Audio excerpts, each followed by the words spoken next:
Good morning, everyone. Good morning. Welcome to the First Unitarian Society of Milwaukee.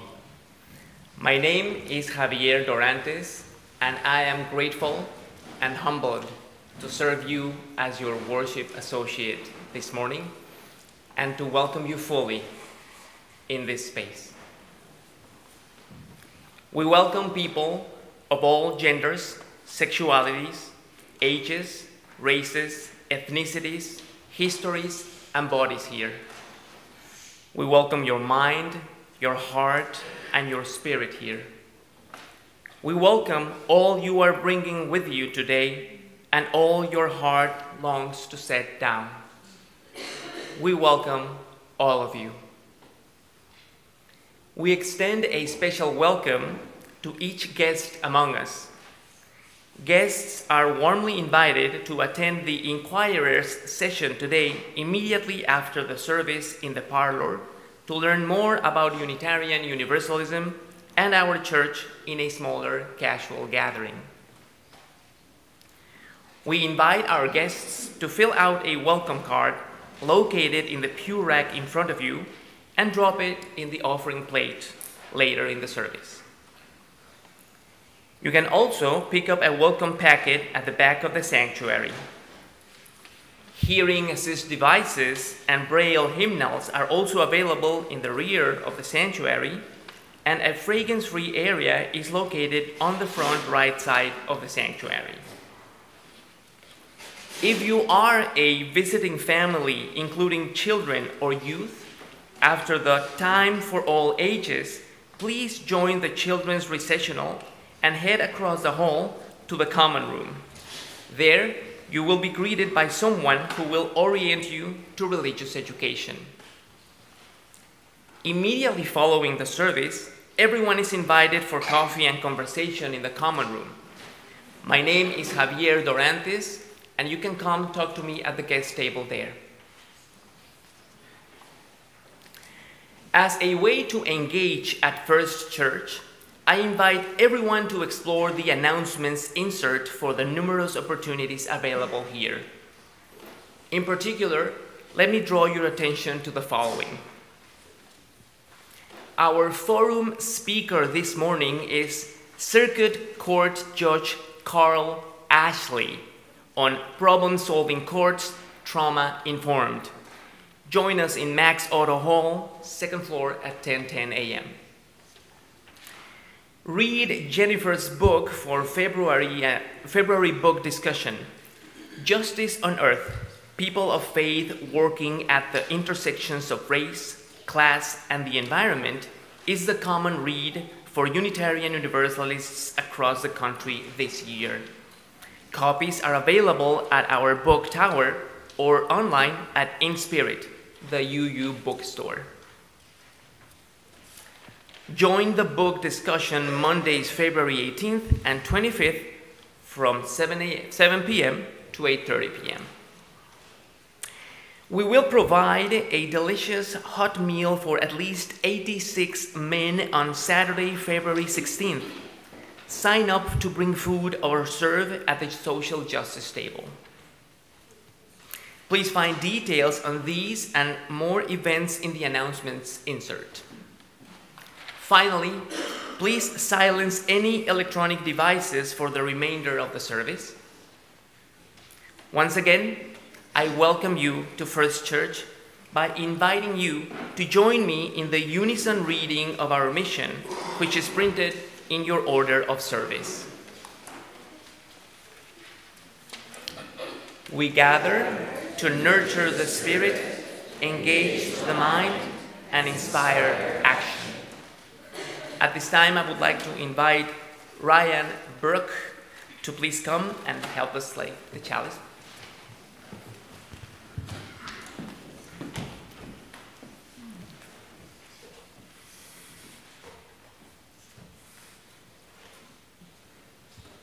Good morning, everyone. We gather today to receive the blessings of trust. May the relationships in this room help us notice that we do not walk alone. May the quiet we share help us connect to and trust our deepest self. May the music offered help us feel and hold tight to the restorative rhythms of the world. May the words offered remind us that we too have a voice, one that must be trusted and shared. Thank you, Ryan. Please rise and body your spirit to sing Lone Wild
As we are about to enter into a time of spoken meditation, silent meditation, followed by the seated singing of Spirit of Life, I'd invite you to get settled in the pew, in the chair. Feel your feet on the floor. Pay attention to your breath. Let it come in, let it release. Open your mind. Watch your thoughts float gently by and empty into gratitude. Let your gratitude grow into trust. This was written by Steve Garnis Holmes. Begin with gratitude for all you have received, that you see and that you do not see. Let your gratitude grow into trust that you are included in a great wonder, and entrust yourself to the grace you are given. Let your trust blossom into compassion for all those who are also part of this oneness, who have been excluded, used, or targeted. Let your compassion flourish into solidarity, knowing you are one with those who suffer, and that their wholeness is part of yours. Let your solidarity bear fruit in justice, working for freedom and fullness of life for all, against all evil and oppression. And when you are most challenged by the forces of injustice, when you are most weary with the rivers of grief, when you are most discouraged, return to gratitude. Return to gratitude that you are guided, accompanied, empowered, and saved, and entrust yourself to the larger love that will not let you go. May it be so. May we enter the silence.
El que no arriesga, no gana.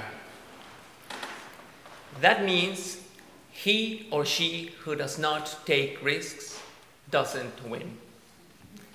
That is an expression in Spanish, my first language, which maybe could be the equivalent to the English saying, nothing ventured, nothing gained. Throughout my life, I've always considered myself to be a very cautious and prudent person, not exactly a risk taker. Being completely honest, I must admit that a little bit of fear has played a part in my sometimes extreme caution and prudence. There have been times, however, when I have taken risks, and sometimes they have paid off, and some others not so much. I was blessed, and I feel grateful for having been raised in a family abundant with love, the happiest time of my life. I remember when I was growing up, I asked my parents all sorts of questions, and my dad would very much engage me in conversations that made me think, reflect, and analyze. I admired him, and I still do, for his integrity and honesty. With my mom, in addition to all that, I also learned the value of love, compassion, care, and kindness. But from both, one of the values that I can say I have treasured the most is trust. They both provided me with very valuable resources that made me a pretty well-informed kid. My dad was an avid reader of the Reader's Digest, which you could always find handy in a bathroom of our house. That was also one of my favorite reads, especially those quotable quotes. Then one time, I must have been like 12 years old. I remember one evening hanging with some of my friends, running, playing, and at the end of the day going, as we usually did, to one of our hideaways where we would talk, joke, tell stories, and just be with one another. I will never forget that time, for unexpectedly and completely out of the blue, one of the kids there took out of his pocket a pack of cigarettes, and he started to pass them along to the rest of us. I, being the well-informed and convinced youngster that I was, did not hesitate on declining. Through my mind and heart at that moment, there were all sorts of thoughts, feelings, and emotions, but I mostly felt disappointed and sad. I felt like telling them something like, "Don't you all know that that stuff is gonna give you pulmonary cancer?" But I didn't. I thought that the best thing to do was to walk away, and that's what I did. Looking back, I believe that at a young age, I trusted myself, my instincts, and the reliable information that had been given to me by trustworthy and loving people. Little did I know that I was going to be presented with equivalent and more challenging situations in years to come at a later age, that I was fortunately able to keep myself safe from. In my adult life, however, I have often struggled with being able to fully trust, especially myself. Many of the times when I have made mistakes that I have later regretted, I cannot help but question the decisions that I made that led me to them. That, in addition to me being a maximizer, a person who considers every single possibility before making a decision, makes me hesitate in trusting myself even more, and oftentimes paralyzes me when it comes to making an important decision. I have let great potential opportunities in many areas of my life slip away because I didn't trust myself enough to take bigger risks. On the same token, though, I believe that same approach has kept me safe and out of trouble many times as well. It is a difficult balancing act for me to execute. One way that I want to trust in myself more is by showing the kindness, compassion, and forgiveness that I give others to myself.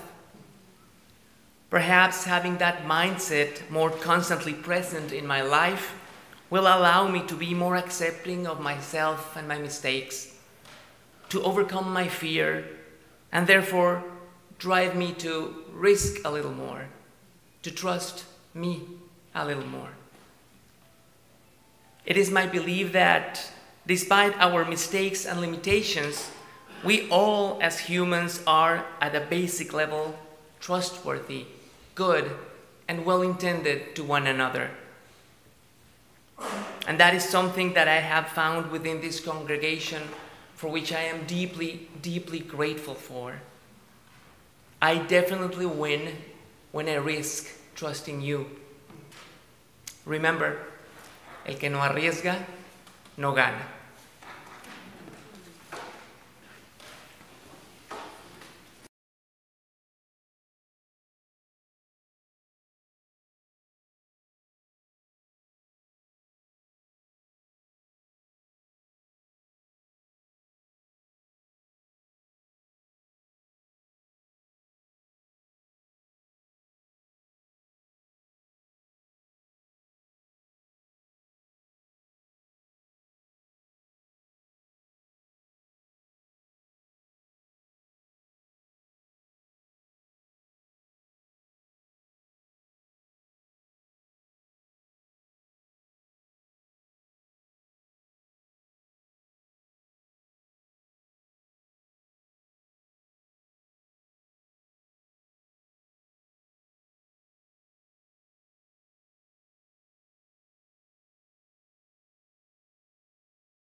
Let's begin by hearing a story about trusting others.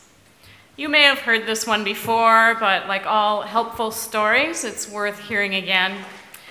Brene Brown tells a story about her daughter, and it goes like this. When my daughter Ellen was in 3rd grade, she came home from school one day, closed the door behind her, looked at me, slid her body down the front door, buried her face in her hands, and began sobbing. My response, of course, is, "Oh my God, Ellen, are you okay? What happened?" She said, "Something really embarrassing happened at school today, and I shared it with my friends, and they promised not to tell anyone. But by the time we got back to class, everyone in my whole class knew." Ellen told me that it had been so bad that her teacher took half the marbles out of the marble jar. In her classroom, there's a big jar for marbles. When the class collectively makes good decisions, they get to put marbles in the jar. When the class collectively makes bad decisions, marbles come out of the jar. When the jar is full, the class all gets a nice surprise. Well, the teacher took marbles out because everyone was laughing at Ellen. I told my daughter how sorry I was, and then she looked at me and said, "I will never trust anyone again in my life." My heart was breaking with hers. As I was searching for the right way to talk about trust with her, I thought, oh, the marble jar.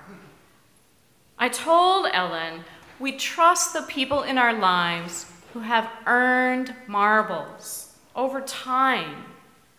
Whenever somebody supports you, or is kind to you, or sticks up for you, or honors what you share with them as private, you put marbles in their jar. When people are mean or disrespectful or share your secrets, the marbles come out. We look for the people who, over time, put marbles in and in and in until you look up one day and they're holding a full jar. Those are the folks you can tell your secrets to. Those are the folks you trust with information that's important to you. And then I asked her if she had a friend with a full marble jar. Yes, I've got marble jar friends. Hannah and Lorna are my marble jar friends. And then I asked her to tell me how they earned the marbles. I was really curious, and I expected her to recount dramatic stories of those girls doing heroic things for her. Instead, she said something that shocked me even more. "Well, I was at the soccer game last weekend, and Hannah looked up and told me that she saw Oma and Opa. Oma and Opa are my mom and stepdad." Well, I pushed Ellen for more details. "Well, then what?" "No, that's it. I gave her a marble." "Why?"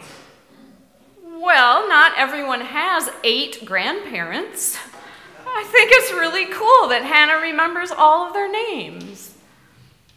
Ellen continued, "Lorna is also my marble jar friend because she will do the half butt sit with me." My very understandable response, "Lord have mercy, what is the half butt sit?" Ellen replied, "If I come in too late to the cafeteria and all the tables are full, Lorna will scoot over and just take half the seat and give me the other half of the seat so that I can sit at the friend table." I had to agree with Ellen that a half butt sit was really great and certainly deserving of a marble in the jar. Perking up, Ellen asked me if I have marble jar friends and how they earn their marbles. I thought back to the same soccer game When my parents arrived, my friend Eileen had walked up and said, "Hey, David and Deanne, it's really good to see you." And I remember feeling how much it meant to me that my friend had remembered their names. I had always assumed that trust was earned in big moments and through really grand gestures, not the simpler things like a friend remembering small details of your life. Well, Brené Brown, as you may know, is a research professor in social work at the University of Houston. She is a grounded theory researcher who studies human experiences of courage, of vulnerability, shame, and empathy through conducting thousands of interviews with people. Her job is to figure out what the data from those thousands of interviews say and propose a theory. When she looked through the data about people's experience with trust, she saw that the research participants described trust as slow building and a layered process that happens over time. Trust is earned in the smallest of moments through paying attention, listening, gestures of genuine care and connection.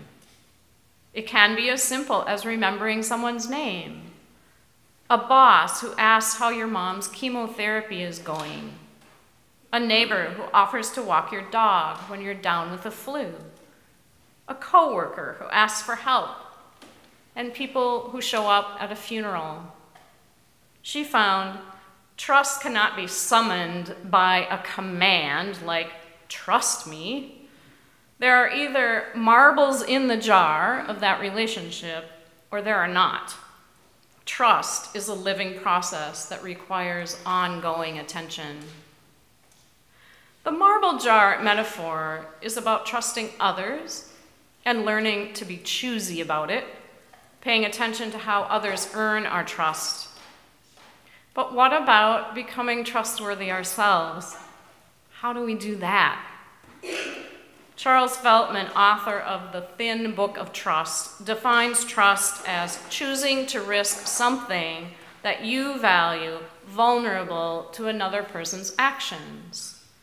He defines distrust as determining what is important to me is not safe with this person in this situation. So, if someone shares something with me that is important to them, I become trustworthy by keeping that safe. This is one way that I earn the trust of another, and over time, they give me the gift of their trust. It is through our actions, our behaviors, that we become trustworthy or untrustworthy. Trust is created or damaged through experiences. In his book, Faith for the Unbeliever, UU minister Daniel Cantor offers an exercise to help us reflect on the workings of trust in our own lives. He says, write a list of what you trust and a list of what you don't. And then look at it and reflect on what you learn from those lists. I did this exercise last week and noticed that the list of what I trust is twice as long as the list of what I distrust. It takes a lot to earn my distrust. The things or people on the list of what I don't trust are entities that have hurt me or people I love repeatedly. Some people don't deserve trust because of the harm they inflict. I also noticed that the things or the people on the list of what I trust, they are trustworthy but not pure. By that I mean I have had mixed experiences with most of the entities on the list of what I trust. At some point, I lost trust in them and then regained it. How? Well, I risked being vulnerable with those people, places, or processes, working through some hard stuff, and trust was rebuilt. Daniel Coyle, author of The Culture Code, Secrets of Highly Successful Groups, says that the process of building trust works in the opposite way that you think it does. Risk comes before trust.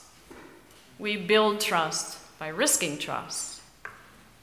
He identified something called the vulnerability loop that is in play when we are learning to trust. He said there's 3 parts that must all happen for the vulnerability loop to build trust. Number 1, someone signals their vulnerability. For example, you say to your coworker, "I don't know how to do this. I am really in over my head." The recipient receives the signal. That's part 2. For example, the coworker to whom you just signaled that you have no idea how to complete this work project recognizes your signal of vulnerability. You took a risk by revealing something you don't know, and you're overwhelmed. So then the 3rd part is the recipient sends their signal of vulnerability back by saying something like, "I've been faking it too." Who can we ask for help? When the vulnerability loop is completed through those 3 steps, a layer of trust is built between those people. When I was in my 20s, I went rock climbing at Taylor's Falls with a new friend that I trusted. At that point, I'd been climbing trees all my life and spent numerous hours in the dance studio and the karate dojo. I was strong and fit.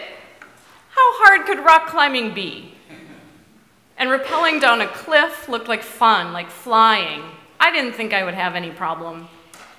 When my friend's rock climbing buddies explain how it all worked, the spike at the top of the cliff, the ropes, the carabiners, the harness, it became suddenly real that I was about to trust these people by risking my life.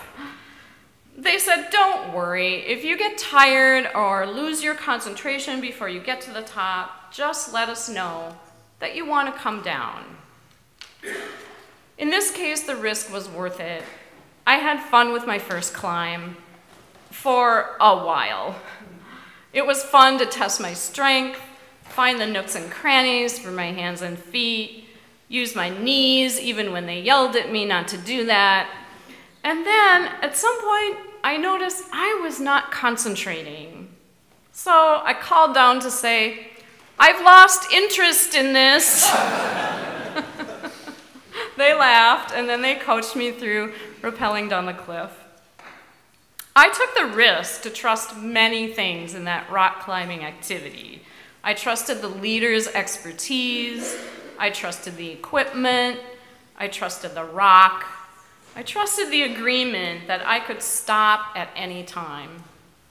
And I trusted myself, my courage, my strength, and my limits.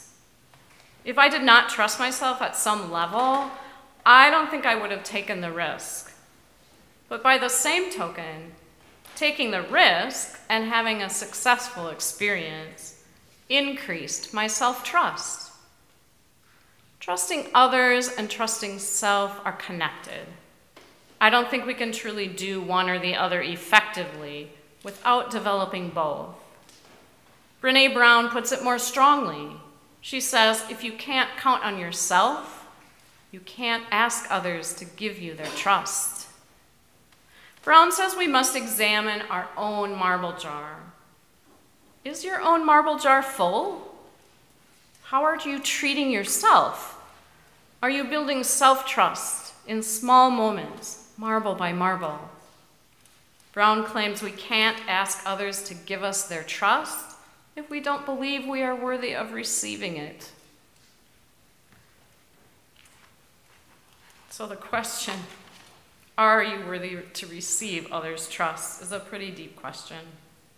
We don't often ask ourselves that. We more often say, I don't trust that person, or I don't trust you. But can we say exactly why? Can we point to specific behaviors that damage our trust? If the relationship is an important one to us, Can we identify actions that would restore our trust and ask for those? Brown says it's too hard to talk about trust as if it is one big thing. She suggests we need to break it down into parts. We need to recognize the many parts of trust in order to build our trust muscles. We have to break it down into small enough parts to say what is not working and ask for what we need specifically. She created an acronym called BRAVING to help us do exactly that. Because when we trust, we are braving connection. It goes like this. B stands for boundaries. You respect my boundaries, and when you're not clear about what's okay and not okay, you ask, and then you're willing to accept when I say no. R means reliability. You repeatedly do what you say you're going to do. A stands for accountability. You're willing to own your mistakes, apologize, and make amends. V means the vault. It's about confidentiality. What I share with you, you hold in confidence, and vice versa. And we will not share things that are not ours to share. I stands for integrity. And this is an interesting way that Brené Brown defines integrity, that you choose courage over comfort. Thank you, Javier, your first time as worship associate today.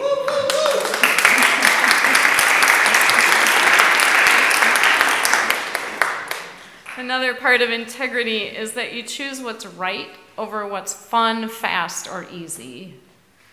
N means non-judgment. I can ask for help without being judged by you. G stands for generosity, that you assume the most generous things about my words, actions, and intentions, and then check in with me about what I did that disappointed you. Brown suggests we can also use that braving inventory when we are struggling with self-trust, so we can ask ourselves all those questions for each of those letters.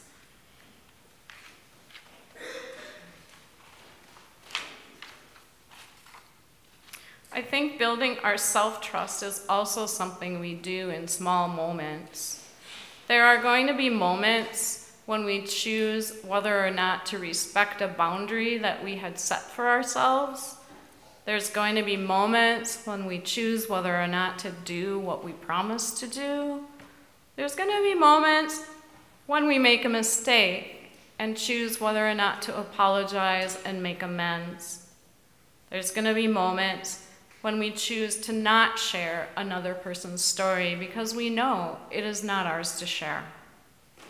There's going to be moments when we choose courage over comfort, moments when we don't judge ourselves for needing help, moments when we show generous self-compassion, talking to ourselves with kindness, as if we actually love ourselves, as if we're worthy of love, and choosing not to beat ourselves up over our mistakes.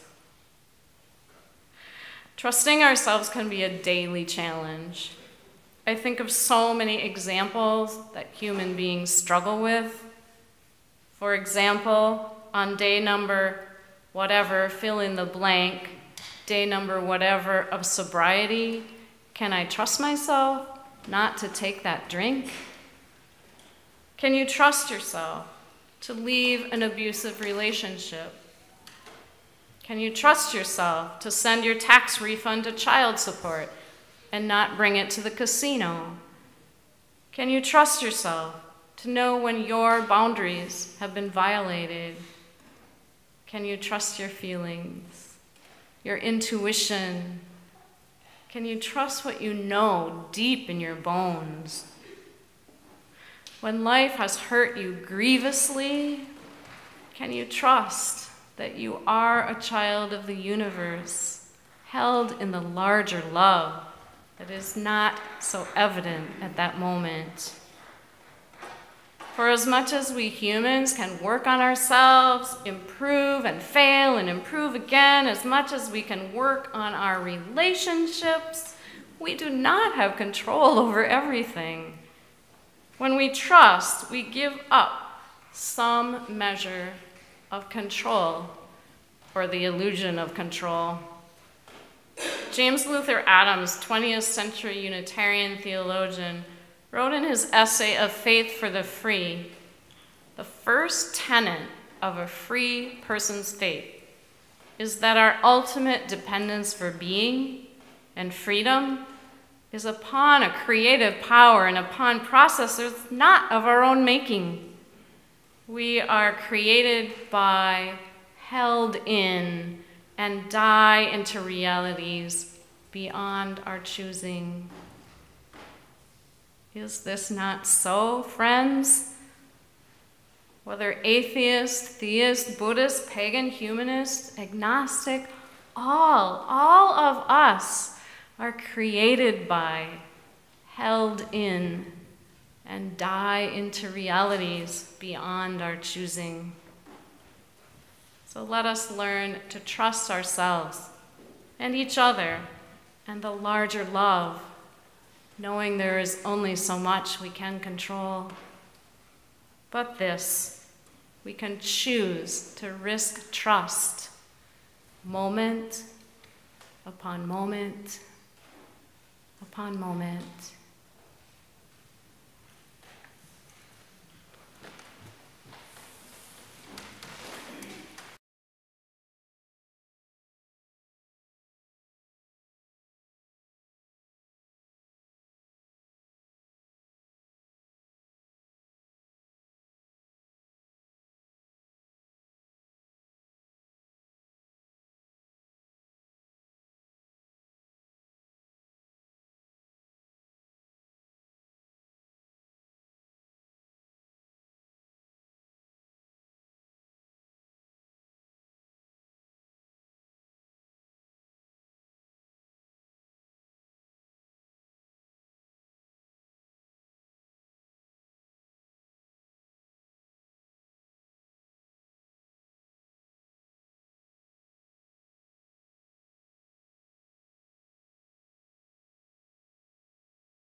responsive reading printed in your order of service. I will begin. This is called Trust by Thomas R. Smith. It's like so many other things in life to which you must say no or yes. So you take your cards and you make a hand. Sometimes the best thing to do is trust. The package left with the disreputable-looking clerk, the check gulped by the night deposit. The envelope passed by dozens of strangers, all show up at their intended destinations. The theft that could have happened doesn't. Wind finally gets where it was going. Through the snowy trees and the river, even when frozen, arrives at the right place. And sometimes you sense how faithfully your life is delivered, even though you can't read the address. Let's join in singing hymn 10.